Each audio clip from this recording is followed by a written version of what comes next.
9, and I add 4 squared, which is 16. What's 9 plus 16? And what's the square root of 25?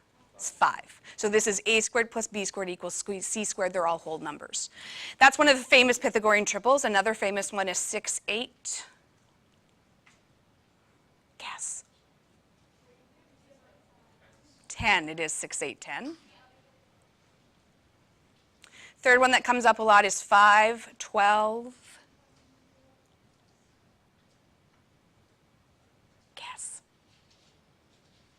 Guess. 13.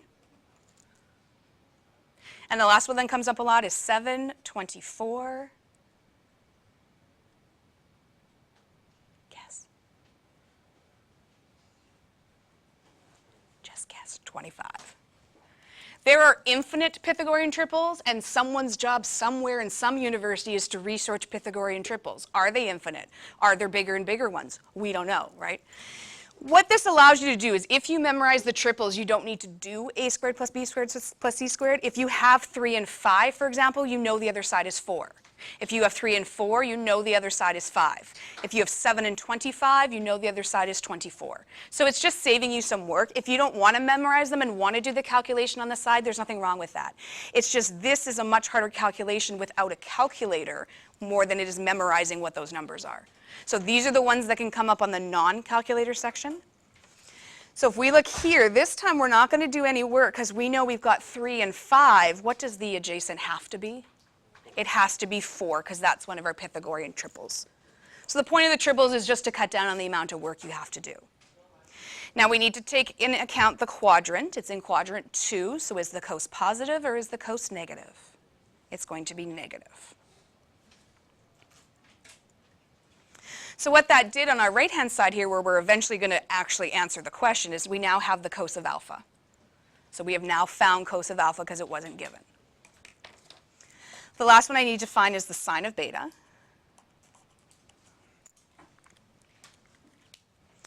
We're going to link it to the cos of beta. Which two sides were we given here if we're given the cos? Adjacent and hypotenuse. Which ones do I need down here? Opposite and hypotenuse. Okay, so I have the hypotenuse. It's got to be 13. This is a Pythagorean triple, 5 and 13. The other side has to be 12. Again, if you don't want to memorize your Pythagorean triples, you can do the work off to the side. It just makes it easier without a calc. Okay, now this is quadrant reference. It's just kind of hidden in the question. So if cos is positive and tan is positive, that's telling you a quadrant. Where is cos positive and tan positive? Quadrant 1. Okay, that's what it's telling you is quadrant 1. Therefore, sine has to be positive. This stuff over here on the left is just from the last unit. There's nothing new here that we've done. All we're doing now is adding this new formula, and we now have sine of beta. So now I'm going to take those 4 fractions and I'm going to substitute in. What is cos of alpha equal to? 3/5. So cos or sine of alpha is coming out, 3/5 is going in. What is cos of beta equal to? 5/13. So cos of beta is coming out. What it's equal to is going in. Cos of alpha? -4/5. And sine of beta? 12/13. So that's how this formula works. You'll always have 4 fractions here that you're going to substitute in. You should have no sines, betas, alphas, coses left. You should just have numbers. Okay, I've got a multiplication and an addition and a multiplication. What do we need to do first? Okay, so I'm going to multiply these two and I'm going to multiply these two. How do we multiply fractions? Top times top and bottom times bottom. So 3 times 5. 5 times 13. If you can't do that in your head, split 13 into 10 and 3. What's 5 times 10? 50. And what's 5 times 3? 15. Take 50 and 15, put them back together.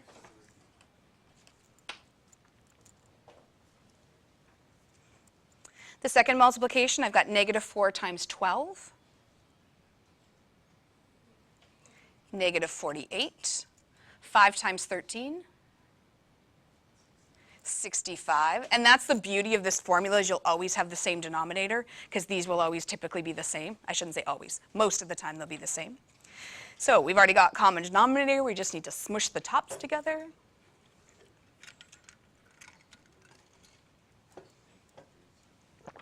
Offer of negative 33. Looking for confirmation. Luke's got a nod, like a very casual nod in the back. He's got your back. That's the final answer. That's what the question is asking for. At the end, you should have a fraction that is less than 1. Why do I know it's got to be a fraction less than 1? Why doesn't it work? Right, because we're finding sign. So I know this has to be a fraction that's less than 1. Whew, there's our new formula. So you're saying in this part of create, we can use equals to signs? Because this is not an identity. It didn't say prove, it said find. Okay. So it's really just an extension of what we did the first unit. The first unit we did this stuff. All we're adding on now is this new formula. Number 2.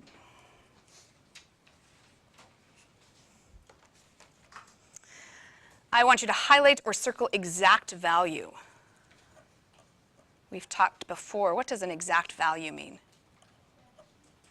Fraction, or doesn't have to be a fraction, without your calculator. Okay, so if you forgot that, just make a note. Exact value means it's not going to be a calculator question. This does not want you to punch in sine 20, cos 25 plus blah, blah, blah, hit enter and get a decimal value. It's not what the question wants. So we did these the first unit too. Nothing new here. We think about our unit circle and we picture all the quadrant 1 values and we come here and we go, okay, sine of 20, 20 degrees, uh-oh. Which angle value on the circle is 20 degrees? What's the first degree value that we have? 30, and we have 45, and we have 60. Do we have 20? Do we have 25? So this is another reason we have these new formulas, is it actually allows you to do values on the unit circle we haven't done yet. You need to start looking for the patterns. When you see sine, cos, cosine, so there are 4 things here and there's an adding in the beginning, or you see things like cos, cosine, sine, that's an indication it's the new pink card. So look at the new pink card, tell me which of them looks like sine, cos, cosine. So this, they have given you the right-hand side. We're going to simplify it using the left-hand side. So you should see somewhere on the right a sine, cos, cosine. Well, now we're just going to say, well, what's the other sign? Well, it's the sine of alpha plus beta.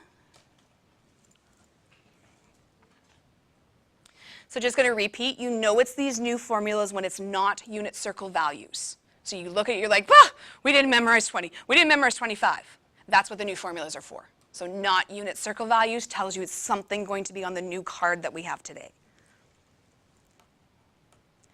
Well, what's alpha? Alpha is just the first angle that you saw in all of this mess. What was the very first angle you saw? 20 degrees. Beta is just the other angle, or the second angle that you saw. After 20, what did we see? 25.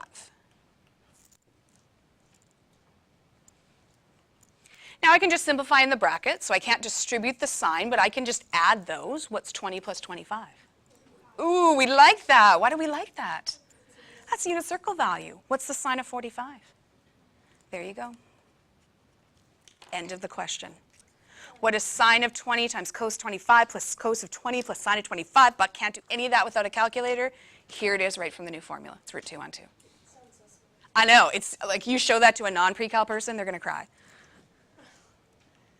So just repeating, the reason we have these new formulas is number 1, so we can add or subtract angles. Number 2, it opens up a whole possibility of unit circle values that we didn't memorize before. We don't need to memorize 20 and 25 because they add to give us 45. We can do all different combinations now just by using these new formulas. Yeah? We have to do something different if the sign was not on the Like if this worked out to be something? Yes. So all of the ones I'm going to give you will work out to be a value you know. They're not going to ask cos of 14 and sine of 37, right? Because that makes 41 or whatever. It's going to be nice values that we need to know. Third thing they might ask you to do is simplify something like this. So this actually looks like a question from last unit. It just would have made you cry because there's a fraction and multiplication and a whole bunch of stuff going on.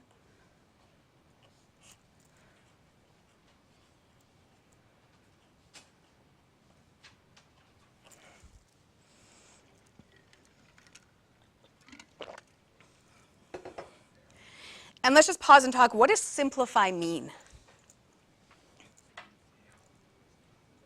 Lowest value possible, make it smaller, make it more simple. So this is not an equation we're trying to solve. It's not an identity we're trying to prove. We're just trying to make this smaller. So what we would have done last unit is we would have started substituting in values. We would have said, well, what is the tan of 1/2? And what is the tan of pi on 3? And we would have done all the work. The problem is, what is the tan of pi on 2? It's undefined. So how do you substitute in undefined? You don't, you can't, you ignore it. Well, you can't because an undefined value doesn't exist. Well, take a look at your unit, or your pink card now. Do you see anything that kind of looks like this? That has a tan minus a tan on the bottom of 1 plus tan tan. So this, to simplify, we're going to use the other side because we don't know how to deal with a tan pi on 2. So what does the other side of this formula look like? Now it's always, is it plus or is it minus in the middle? So you need to be careful if there's a plus on top, or sorry, minus on top and a plus on the bottom. We agree it's a minus? Okay, if we go back to here, plus is on the top, plus is on the top, minus is on the top. Negative's on the bottom, negative, positive. So they go together. So a plus, plus, minus, a minus, minus, plus. Well, it's just instead of writing the formula twice, so this goes with this, goes with this. The minus goes with the minus, goes with the plus. We just combine it into one rather than writing that whole formula twice. Same thing with this, right? Whatever's on the bottom goes together, whatever's on the top goes together. Does that make more sense now? If you want to write it twice, then write it twice on your card. There's nothing wrong with that. So how do you know when you look at this question, well, do I do it like last unit or do I do it like this unit? Well, you can do it like last unit, but you're going to run into issue. You're going to come down to tan pi on 2, and you're going to go undefined, and then maybe you'll trick yourself and go, well, no, maybe that was 0, and maybe I'll just sub that in and pretend. So we can't sub in a tan pi on 2. That's why we're going to this side. Okay, so what is alpha? Alpha is whatever the first angle is that you saw. What's the first angle? Pi on 2. Beta is whatever the other angle is in the question. What's the other angle in the question? I'm going to combine in those brackets first, so I'm going to leave the tan. Common denominator between 2 and 3.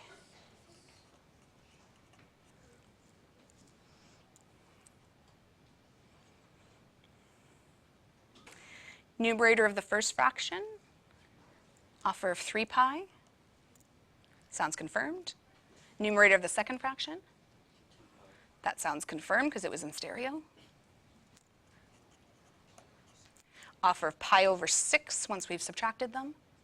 Oh, we have a value for tan pi over 6. What's it equal to? All of this crap on the left, all of this stuff, which we couldn't even sub in because we don't know how to deal with an undefined, is all equal to root 3 on 3. Are these new formulas not super cool? Like seriously, all of that equals root 3 on 3? Math is awesome. Math is awesome. Just repeating, what do these new formulas allow us to do? Well, they allow us to add and subtract angles. They allow us to find values that aren't on the unit circle. They allow us to simplify stuff that we usually can't even simplify because of undefined.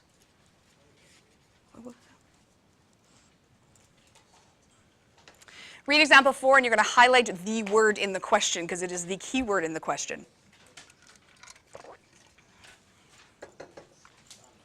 When he's done, can you just go back to this so I can highlight the right?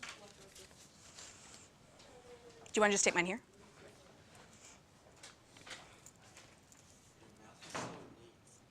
Only when I'm writing on paper, not when I'm on the smartboard.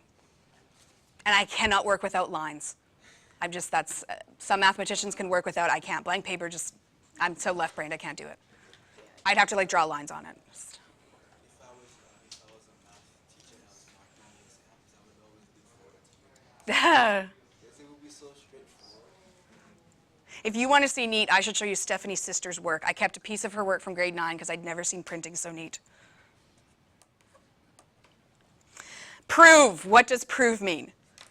It means you need to put the line down the middle. Yeah, so this has to jump out. Now you need to put on your identity hat.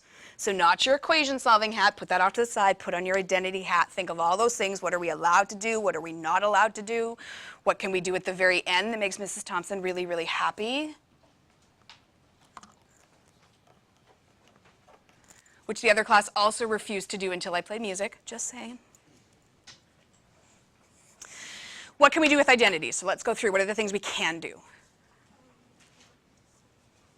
We can convert to sine and cos by using our cards. So now we want those two cards in front of us because this is probably going to be the new card because we're doing it today. So we can swap identities.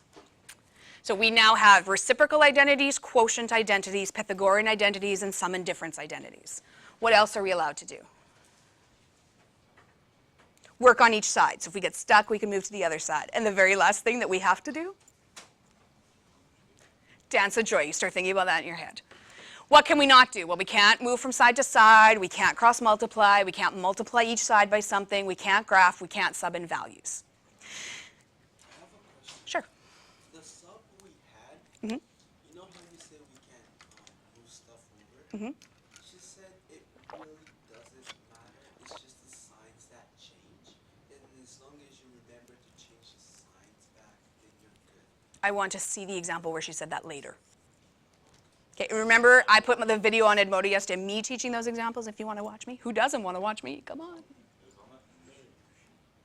Yeah, okay, show me after. Pick a side. Any side, left, right. Which one looks more complicated? Which one has more stuff? Left sounds good. Now I'm going to show you what you cannot do because somebody is going to do this. It's going to just distribute the sign and say, well, that's sine of theta minus sine of pi on 2. And sine of pi on 2 is a number. What's the sine of pi on 2? Top of the circle. 1. And then someone fools himself. Well, isn't there something about cos squared and 1 minus sine? And so I can just say this is negative cos. There's creative mathematics. There is nothing correct in that. So let's dissect this. Let's go to the last step first. Why can I not say that this equals cos? Because I took the squareds away and just pretended they didn't matter. They matter. Why can't I just distribute? It's got brackets, it's got something in front. Because we've already proven that this isn't correct. We've proven we have a different formula for this. So if you think your brain might do that, you might want to copy that down and put a big no. If you're looking at that going, well, who would do that? Then that means your brain isn't wired that way. But someone's going to do that because you're just so used to distributing. So what can we do? Well, we go to our formula card and we're looking for something that looks of sine, brackets, something minus something. So those are going to be the new cards. And just because these aren't alpha and beta, that's no big deal. They're just variables and numbers. So you're looking for the other half of the formula. What can I put in the place of alpha minus beta when there's a sign in front? What's the other half of that formula? I usually start with sine of alpha cos beta plus cos alpha sine beta. But I'm just going to put that in brackets because that's not the alpha, or I don't have alpha and beta in the question, so I just want to match it now. So you can write this down as a first step, but bracketing says I know it's not really what I'm supposed to write down. What we're supposed to write down is, what's the first angle that you see? Theta. So I'm going to replace alpha with theta. What's the second angle that you see? Pi on 2. So I'm going to replace beta with pi on 2. Because somebody said positive and nobody corrected me. That's a pi on 2. Does somebody want to correct me? That's a pi on 2. I know it doesn't look like it. Okay, so if you want to start with this so that you can just fill it in, that's fine. Just a bracket says to the marker of your exam, I know this isn't exactly, here's what I do to match.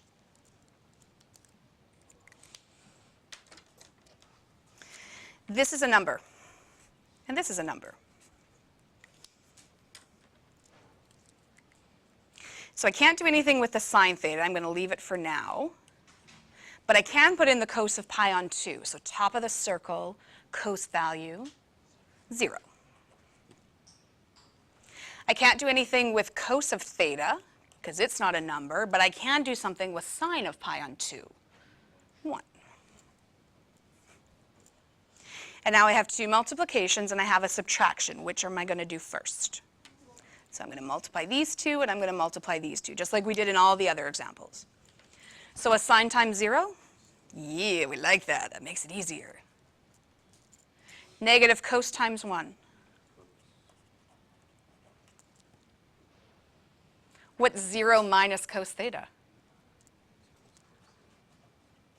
What do you see? QED. Thank you, David. There was a dance of joy there. Nothing? Oh, like Chantal gave like a shoulder shrug, a little bit. All those at the beginning, these seem more complicated because these are new formulas for you. These usually are really quick identities. The minute you start putting in the numbers, it pretty much just gives you the other side. In terms of the work, these are way less work than the regular identities. It's just figuring out what formula you're using. So you might want to make yourself a note to reminder you cannot distribute a function. You can't multiply through by sign. It doesn't work that way. So you're saying these identities are nothing? Say that again, sorry?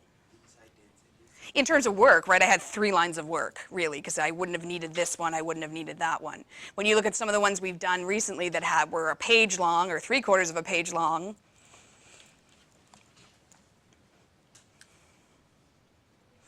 so just repeating, what do these new formulas do? Well, they let us add and subtract angles. They let us find values that aren't on the unit circle. They allow us to simplify stuff we couldn't usually simplify, and they let us solve really cool identities. Questions so far? Number 5.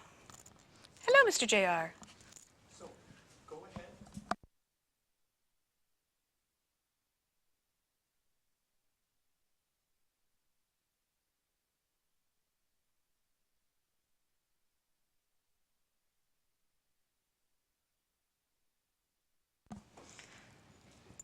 Keyword in the question.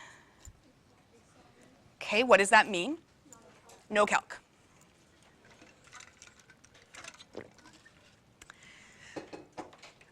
Unit circle value? Nope. So what do we do? Well, the minute it's not a unit circle value, that's an indication to you it's our second card, our new pink card. We only have one side to the pink card, so it's got to be something on that front. Because it's cos, we're probably narrowed down to 2 formulas. So it's either going to be cos alpha plus beta or cos alpha minus beta. Until you've seen one of these, it's hard to know how they work. So I'm going to walk you through this one, and they're always going to work the same.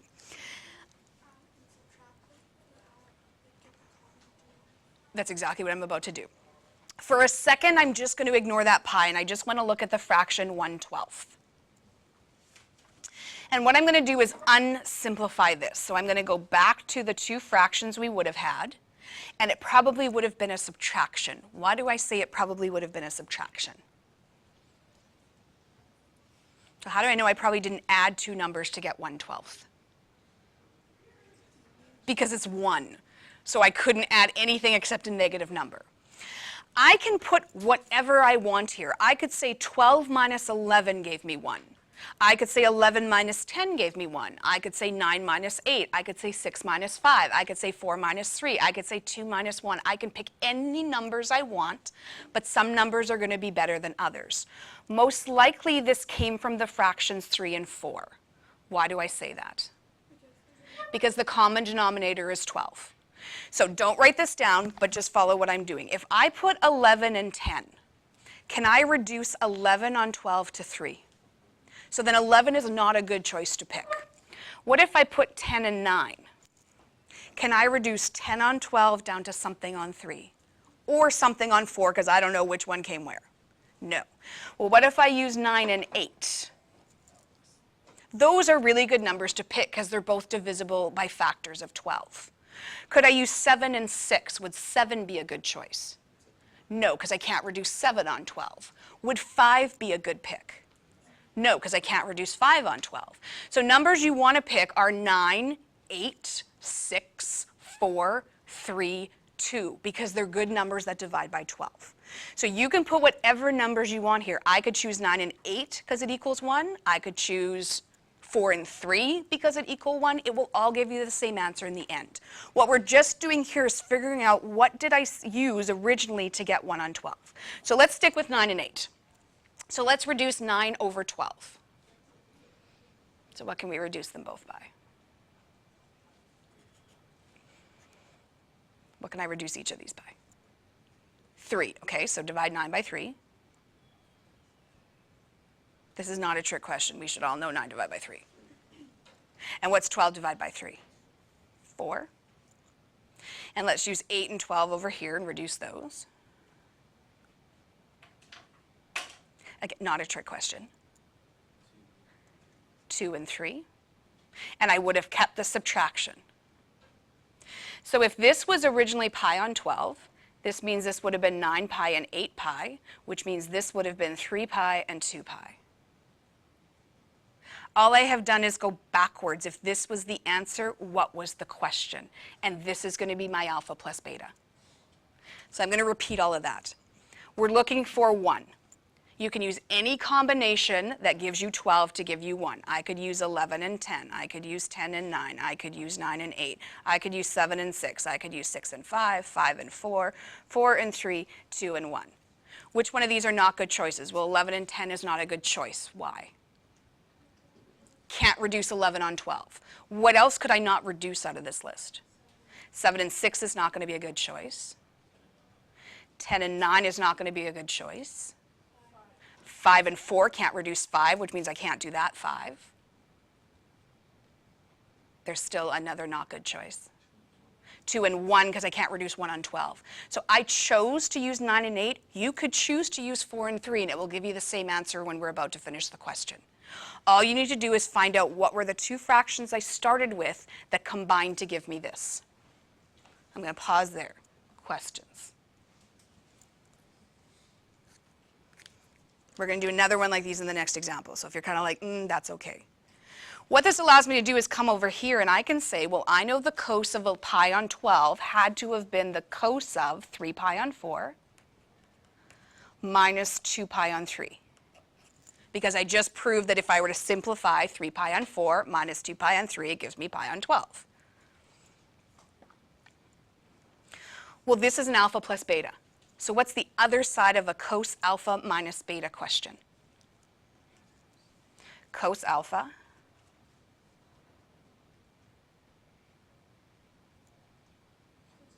cos beta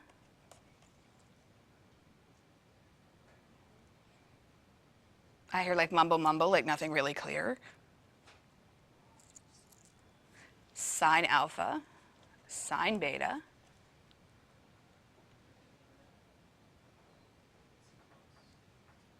I heard it's a plus. Well, what is alpha? So what's the first angle that we wrote down? 3 pi on 4. And what's beta? What's the second angle? Not the negative. The negative is just part of the operation. It's not the actual angle.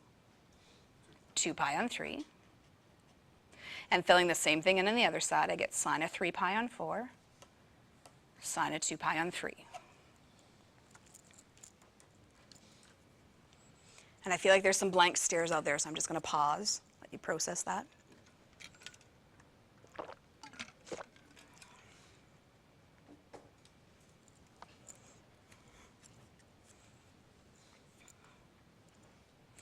This now is a question like the very first example. So this is a fraction we're going to replace. This is a fraction.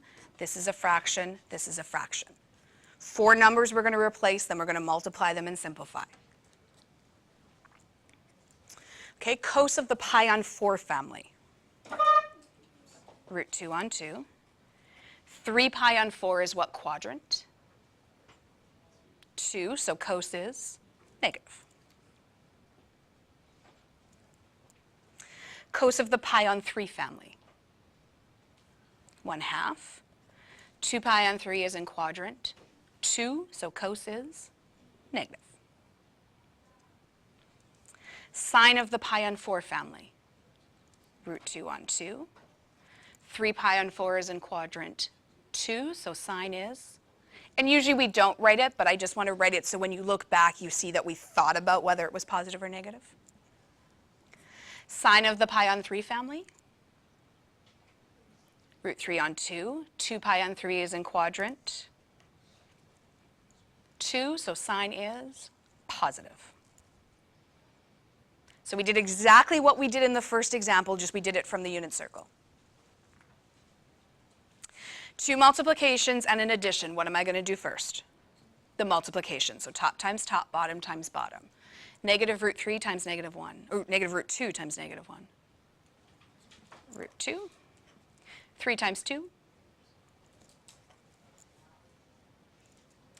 The second multiplication, root 2 times root 3, root of 6.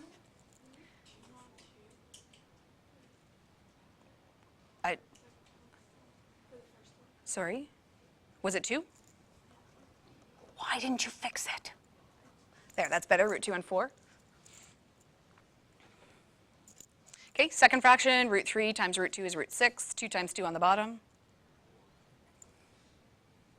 How do we add fractions? Common denominator, done.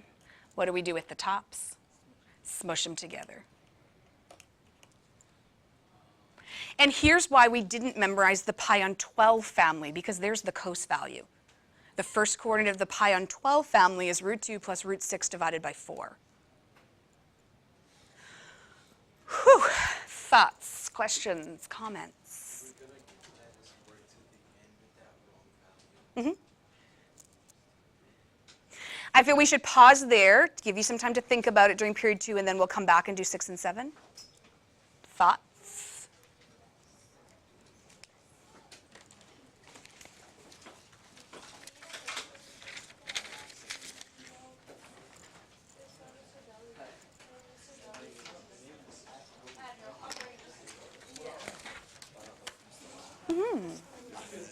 Is this a typo? Yes. See, I'm not sure. I don't know because we're doing those formulas tomorrow, so without looking at the answer, I don't know yet. Leave it out for now.